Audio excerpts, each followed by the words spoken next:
I feel like a golden Britney Spears in this outfit. Situated in Greece.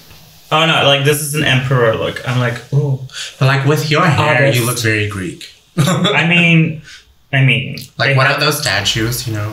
Yeah. In Rome. And I have a quarantine hair. Yeah. Same. The only crowns you'll be getting are dental crowns. It's a good day. Put that crown upside down. Hello and welcome back. It's a new day in the workroom and we've got a new video for you. Last Friday, Drag Race Holland episode 1 aired on Videoland and WOW Presents Plus. Drag Race Holland. Holland. So we've got a brand new branch of the franchise. We've got a brand new branch of... Use your word. We got a new branch of Drag Race Holland, and we're so excited. We've literally watched the first episode, I think already 3 times. 3 times. We're obsessed. Yes. We're obsessed. When it aired, we immediately watched it. We were gagged. It was so good. I good. really enjoyed myself, and it's so nice to have our own version of Drag Race and to have it really be in Dutch, have Dutch humor, Dutch word jokes. I'm just living. I'm living for it. We're gonna dive in. Yeah, let's review this episode. Yes. So first we get a little intro for everyone who's lived under a rock, aka the straight people of Holland that have no idea what Drag Race is, and even though it's been around for over 12 years, they had no idea. So it was a nice little introductory moment for people who don't know. A big old tribute to Miss RuPaul. Big old tribute. With like the older seasons as well. It's really nostalgic to watch back. Yeah, so I really enjoyed that. Yeah, that was a nice moment. And then we immediately launch into the episode with the entrance looks. First up is Abby. Oh my god. Oh my god. And she walks in with, oh my god. Oh my god. She literally just uses her name. Shouted her name. I love the outfit. It was very brasileira. It was perfect. She said she was going to show us a lot of ass, and she started right away. Yeah, it's very signature at Miss Abby, oh my god, to wear almost nothing. She walks like that on the streets of Amsterdam all the time. Yeah. Which is like kudos to you. Like next up was Chelsea Boy. Chelsea Boots. Chelsea Boots. And she walked into the workroom with vroom vroom because she was wearing a motor jacket. It's motor girl. But make it fashion. Yes. Chelsea Boy is such a chameleon. I did not recognize her. Yeah, like every look she does, I'm like who is that again? Who's that? That's a really good thing to have, but that might also be working against her because I can't really recognize her yet. Yeah. So I think we'll eventually get to know her style a bit more. Yeah. The danger of it is that she doesn't have brand identity and that people won't always just recognize her and be like, oh, that's a Chelsea Boy look. Yes, because she can do it all. She can do it all. Yeah. That's both a good thing and a bad thing. And for now, I'm just enjoying the good side. Yeah. But yeah, I really enjoyed her outfit. Yeah, it was a really good outfit. Like, it was literally just a motor jacket, but make it fashion. Fashion. And then we had Janey Jacké, the OG fist. Straight up to Dutch. Fist. And I love that she walked in on the first episode of the first ever season of Drag Race, and she says, I'm back. I'm back. From where? From where? Were you here before? Is this All Stars? But she's the OG fish who's back again. Back. On the first day. But I really liked the outfit. I usually don't like animal prints, but this was a good one. I'll take it. It works because the pattern was in all parts of her outfit. Yeah. So it's like, it's a monochromatic look with a pattern. How do you say that? Like, just one print. Yeah. Yeah, and also just her makeup and her hair really worked with the outfit. Yes. It was a really nice one. Yes. And then we have Megan. Schoonbrood. She walks in with a nun outfit and she's like, who's gonna get on their knees and have something to confess? Let's go. That was a really cute look. I loved the tearaway. She did do it correctly. It was very Lady Gaga Alejandro for me. Yes. Then we have Madame Madness walk into the room and oh my god. I saw some of the translations and they were bad. So what we're also going to do in this review is that since we're both Dutch, we're going to give you a cultural background for some of the things, for some of the puns. And I think that would be an added bonus for you as a viewer because not everything is apparent from a simple translation. Translating is hard, y'all. Yeah. It's really hard. It's really hard. Yeah. So she walks into a workroom and she says, "Dat zit wel snor." Snor means mustache. So the English version was, "Well, girls, that's a mustache." Try again. So it does. Dat zit wel snor means that everything's going to be all right. Like, no doubt about it, it's going to be good. Yeah. So that's the pun that she's trying to make with the word snor. Yeah. As mustache, because she's a Werq queen. Yeah. But I do really like her outfit. I like how she painted her face. The only thing that kind of made me feel like Jeffrey Boyd Chapman was that it was only the face. Yeah, so she painted... It took me out of the illusion. She painted her face a bit more on the orange side. Yeah. It didn't really go through her chest area. It was very disembodied because it was only her face that was painted. And the rest of her body was just bare. And since she was showing so much skin, it was really apparent to me. And I was, perhaps you should have chosen a different color or added more of the elements on the bare skin. Yeah. But it was a good look. Yeah. And like phenomenal paint. Yes. Girl. I was so obsessed with the arch of the brow. I think the cameramen were also obsessed with her paint because she got so many like screen time on her face. As soon as Fred walks in and they're just standing there, the only close-ups we really get are of Madam. I mean, who can blame the cameraman? Yeah. Then next up, we got room service walking in. Roem walked in, providing us some room service. That was, I gagged. That was a really fun, that was really a fun way to enter the room. Yeah. The room. The room. Then we have Cedar Jean, who walked in with a lot of baggage. Yes. She walked in with a lot of baggage. Cedar Jean is something different. She is very inviting with her personality. She's funny. And I keep like, I think she was the funniest person on the first episode, to be honest. Yes. Also, she was full of energy and all the time. All the time. It was so captivating and it was so infectious. Is that a word? Infectious? Infectious. Yeah. Yeah. It really is fun to see someone who doesn't really take themselves too seriously, which we will get into later. Next up was a Mama Queen. With the heart in the right place, the future's holographic. Holographic?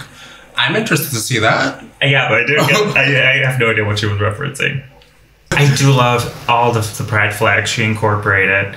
And perhaps all those colors mix gets like the prism. And that's holographic? Maybe, yeah. And so apparently she introduced herself as the mother of basically all drag. Or like all drag. I think so. That's how I interpreted it. Yeah, she was like, I'm a mother. I'm a mother. Mama Queen. Yeah. Yeah. Next up, we have Patty Pam-Pam. Hey, Pam-Pam. Yeah, and there's a word joke in her opening line that I need to explain because it's going to come back several times during the episodes. She has this sewing outfit. The verb for to sew in Dutch is naaien, but it also has a sexual connotation. To screw, basically.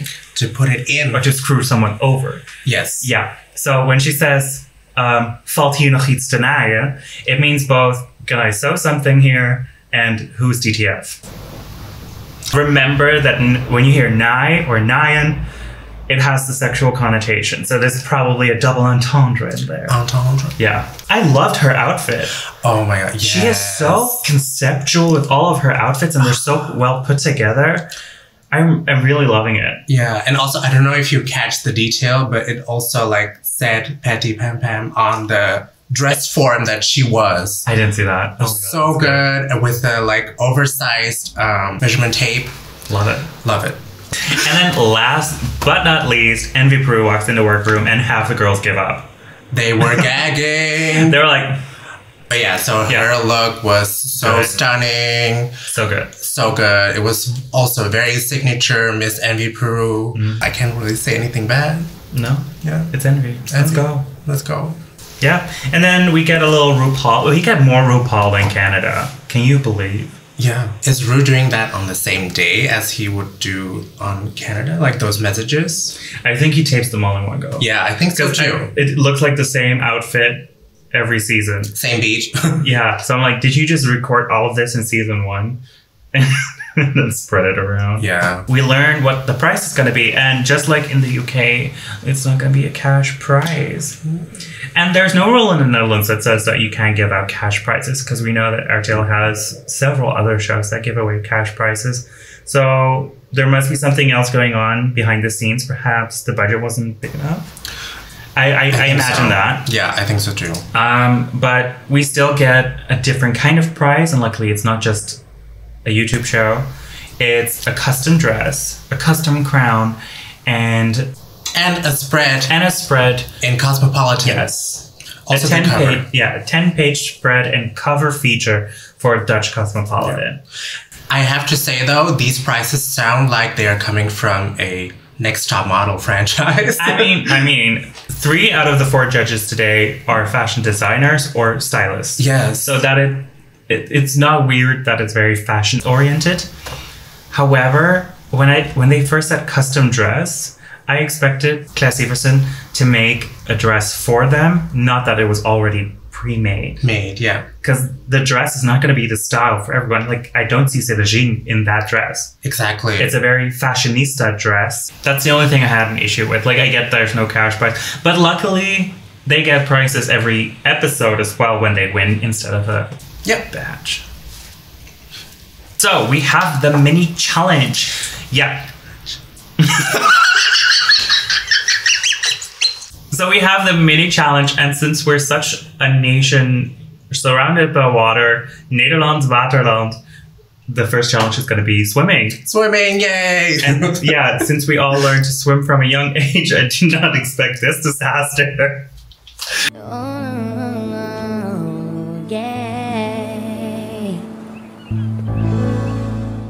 I absolutely love that so many queens were unable to get into the frame, because it humanizes them so much more immediately. Yeah. And after those promo looks, we needed to see them fail a little bit, you know? This helped. Yeah. But I do love that the Mermaid Mansion and the OJ Fish were basically the only ones that were able to swim and dive underwater to get a glam pic. And Madame Madness' picture was really great as well. It's really good, yeah. There were some good pictures. There were very high highs and low lows. Yes. The makeup. The makeup. Janey Jacké, please send me your setting spray. Yeah. We need that. Okay, we need that. Or is it just waterproof oil or something that she doused on herself? How is that possible? Yeah. You are defying the laws of physics. And of drag. Water. And water. What is that? Yeah. Let me pop up a picture of me with a little bit of water. That one. You know which one. Envy's face when Abby won was hilarious. It was very Jan losing Madonna. Yeah. Or Valentina being over it. So then we get to the makeup segment where we tell the strays how they done us dirty. And the Dutch version of that in this episode is growing up in a village where everyone is religious or doesn't understand that gay people exist. And of course, Abby's story about how she didn't speak to her mother for 2 years. That must have been really hard. Yeah, I can't imagine that. Yeah. And I mean, we're both queer and we have experiences with those stories. We've heard them from our friends. We've experienced some of them ourselves. And it's just really nice that we give a podium to those stories and to those struggles that we experience as LGBT+. And that also people who haven't experienced them, that watch the show, get a look inside at how difficult it can be growing up queer, LGBT, or anything. Yeah, and it's very important. Like, a lot of people tend to think that these moments kind of seem forced, but it is quite important to really talk about it and talk about your traumas. Yeah. Because otherwise you can't get over them. And you need to share them with your sisters. Yeah. Very important. So yeah, then we get to the runway. Runway. And I have to say, like, right away that Fred is doing an amazing job. I'm really loving Fred out of drag. I'm loving Fred in drag. Fred is really being supportive and motivational with the queens. Yeah. And really trying to put his own spin to things. Yeah. I really think it's important that with Drag Race, we don't expect it to be the same as the American version. Yes. Basically, everyone's going to do their own little thing that's suitable for their own country, suitable to their own character, and they're not going to just emulate what RuPaul and Michelle are doing. Yeah. Yeah, and I love that he's so supportive of all kinds of drag, and he tries to really get your vision. And as a conceptual drag queen, for instance. But yeah, it's nice to see that they picked the right host. Yeah, that's a good host. Yeah. It's a good host. Yeah. And then we get to the main judge that's going to be there every single episode. Yeah. And that's Nikki. And at first I was like, did they mix up the Nikki contact info with Nikki tutorials? To be honest, I really do think that Nikki needs to find her own footing with the show still. Yeah. Because she made one comment that doesn't sit well with me, and that's the fact that she said she was a drag queen herself, basically. Yeah. And I was like, she's not. Girl, no. She's a fashion designer, so... Yeah. And what we know now is that she's obsessed with shoes. Yeah, that was also a bit weird. Like, she would comment on the drag queen's shoes all the time. Yeah, it's an obsession. My eyes are up here. So yeah, that was a bit weird. Yeah. But maybe that was just this episode. I don't know. We don't know yet. She has to grow in the role, I think. Yeah. We should give her a chance, obviously. Yeah. And chocolatefla. Blah, blah, blah, chocolatefla. Then we get to Kles. And here comes the Deny joke. Because he says, ik ben benieuwd wie ze allemaal hebben genaaid. Wat ze hebben genaaid. So basically saying, I'm curious who they screwed or sewed. And then, oh no, what they've sewn. And so that's a little double entendre again. Yeah. I heard that in the subtitles it just comes off as a weird sex joke, and it's not. Yeah. Well, it's a sexual joke, but it's a pun. It works better in Dutch. Yeah. Basically. He's a fashion designer. Yeah. He makes a pun about sewing. Yeah. And then we have comedian Sanne, who is hilarious. She has basically the driest humor you can find, and I love her for that. Yeah. And I really enjoyed her on this panel today as well. And fun fact, she is famous for impersonating Queen Beatrix, so the mother of our current king. And that's why she was doing the impersonation. And apparently she and Kles are 2 of the 4 repeating judges, so they'll come back several times during the season, apparently. Yep. And then we get a couple of one-off guest judge. Yeah, guest judges. Yeah. Let's get to the looks. The runway. First up, we have Sederginne. Sederginne. Loved it. It was so impressive. So big. Yeah, I want a pantry dress. I want to just open up my skirt and have cake there. Yeah. The details. It was also so embellished. Yeah, it was very impressive. How did you get that to the workroom? I mean, it was a fully materialized concept, and I absolutely loved it. Yeah. So they make a reference to Linda Wagenmaker, and the thing about that is that Linda Wagenmaker once participated in Eurovision, and she had this gag-worthy moment where she had this big dress on, and suddenly 10 dancers appear from under her dress. Yeah. Big moment. Has been done again and again by other people afterwards several times, but that's kind of what they were referencing as a joke. Yes. Then we get Envy. She is wearing my favorite look from Queen Maxima from the coronation moment. We'll put a picture up here somewhere. But it was so good. That blue. Royal blue. Looks stunning on her. Yeah. Stunning. Stop it. Too good to be safe. Then we get Janey and Queen B. Queen B. Smart take on this assignment, by the way. Yeah. I love that she was thinking outside the box and not picking an actual person. More of a concept. Yeah. I love that. Yeah. And then she did, like, whenever she did the tearaway, it did kind of look like a costume that Queen Beyonce would wear. Beyonce? Yeah. No, but I really like that. And I love that she tore it apart and she was like, I'm gonna go again. Second runway. Yeah, okay. Let's go again. Yes. Let's go. Yeah. Then we get Roem. Roem shared on her Instagram that this was not the look she originally wanted to do. She wanted to do Medusa, Queen of the Snakes. And she shared the picture on her Instagram. It was an amazing outfit. I'll pop up picture here. Yeah. Yeah. And apparently production said this is not Queen. This is not royal. Does make me wonder why people like Diana Ross, Maria, and Alien got through. Yeah. Because I don't think they fit the theme either. Yeah. if you go for royalty or queens. But yeah, you can tell that this was not a fully conceptualized outfit. Yes. It was a morph suit with like a corset. Yeah, a foam corset. Foam corset. And with a mirror. Yeah, with a mirror. I do think that her concept shows, and I think it's a good concept. And I got the reference right away. Yeah. The judges didn't, but I did. I did as well. Yeah. And it's just sad that production makes a decision for you and you have to work.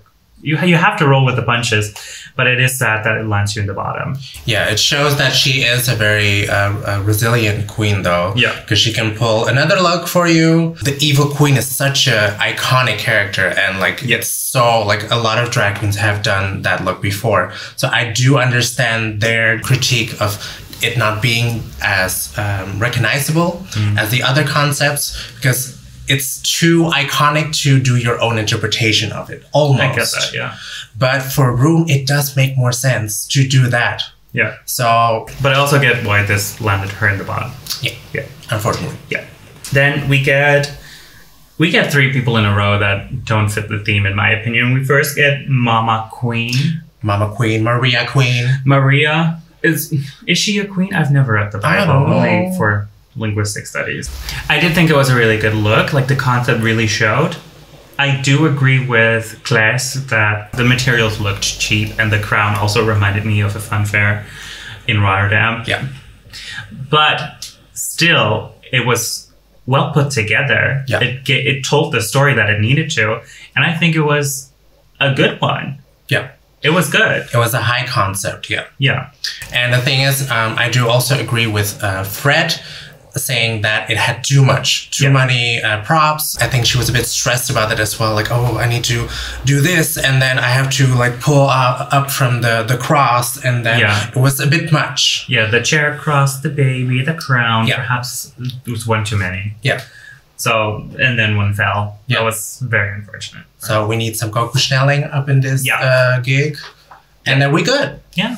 Then we get Megan as Diana Ross. I get that she's a queen to you. Yeah. But I also don't feel like it fits the theme.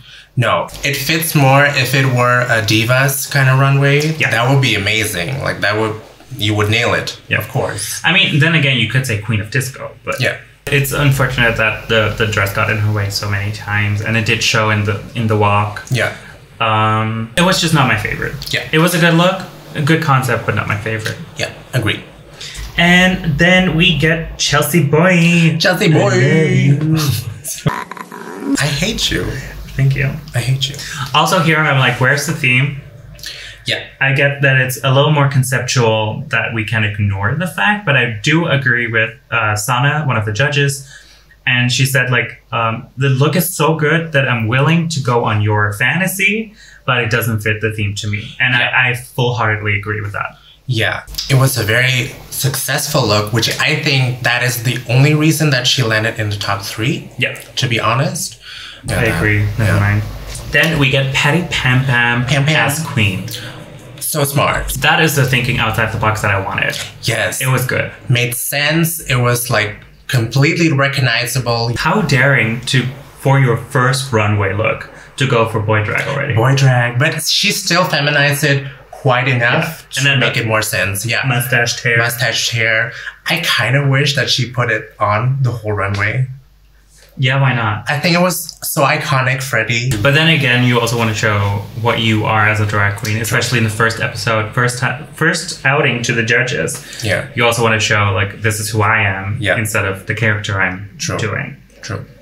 Successful look. Yeah, great. Then we get Madame Madness. This is one of my favorite looks. It was so good. It was so good. Queen of Hearts.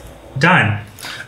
Yes. Obviously, a reference to the movie. Or the book. Or the book. But the look was... Nikki. But the look was inspired by the movie concept. So it was also very instantly recognizable. Yeah. It was so good. The hair looked amazing. Yeah. The silhouette is there. It was just really good. Details. And I think she crafted that her own. I mean, she did say that she spent a lot of time on that look. Yeah. And it shows. Yeah. And if she completely made it by herself, I'm like... Yeah. Then last but not least is Abby. Oh my God. Stop. Get help. Yes. You're too good. Stop it. I'm just like, I'm loving all of the Brazilian elements she's bringing to the show. It's so good. She looked cute, sexy. The outfit was amazing. The feathers, she felt good in it as well. Yeah, it showed in her walk and everything. The only thing that I would say as a judge is that 2 looks in a row where she was wearing like a bathing suit. Basically, yeah. But not a bathing suit, but like revealing outfit. So maybe next week she can mix it up a bit. But it's episode 1. So. It's episode 1. It's not like we're Michelle and saying like, I don't want to see this one more time. Exactly. But I think that is what she would say. Then we get to I think this is kind of like the maxi challenge. You get to the question. Such a Dutch challenge. Yeah, very Dutch. Schrijf een betoog. Schrijf een betoog. Met 5 meningen. Ja. 1 zin met goede... I think it's both a good way to start, but it felt more like a mini challenge to me. Yeah. Yeah. And I have to say, I don't remember most of what they said, basically. I remember that Cedar Jean was very well spoken, expressed herself really beautifully. Obviously the best. Yeah. With a side of humor, love it. Yeah. Dun, dun, dun. And then we had Patty Pam-Pam with the... Nidos. Yeah, so here we have the Nai joke again. What she said was, I don't only have a Nidos, so a sewing kit, but also a trucendoos, and that's a box of tricks, basically. But another double entendre here is that dos is also slang for the female external genitalia. A box. A box, yeah. I don't know if it's used in English as much. Pink fairy box. Yeah, exactly. Yeah. We also agreed with her that a lot of these sentences that the queens gave were very like diplomatic. Yeah, they were all nervous pageantry. Yeah, like what I could mean as a drag queen in the Netherlands, which I mean, I think I would also take the serious route as the first episode because you don't really know what to expect of this challenge. But I expected a bit more humor. Yeah, I think this is a great challenge to show who you are. And since it's the first episode, I would have gone for humor. Yeah. Since this is the first time the audience and the judges see you, you want to really show who you are. And I get not everyone is a comedy queen, obviously. But I felt the comments were too serious. Like, this should be reserved for here's your photo of you at 7. Yeah. What would you say? Yeah. That would make more sense. And this should have been a funny introduction to me. Yeah, it was so serious that it was forgettable. So then we get to the critiques and we get to know who is safe and who isn't. And let's see, we get Envy, Patty, Madam, and Abby that have to step forward. And I was like, yeah, those were my favorite looks. And they had the best pictures. And then they were safe. They were safe. Ooh. I don't get personally why Envy, Madam, and Abby, who had stunning pictures and stunning outfits, didn't make it into the top 3. Yeah.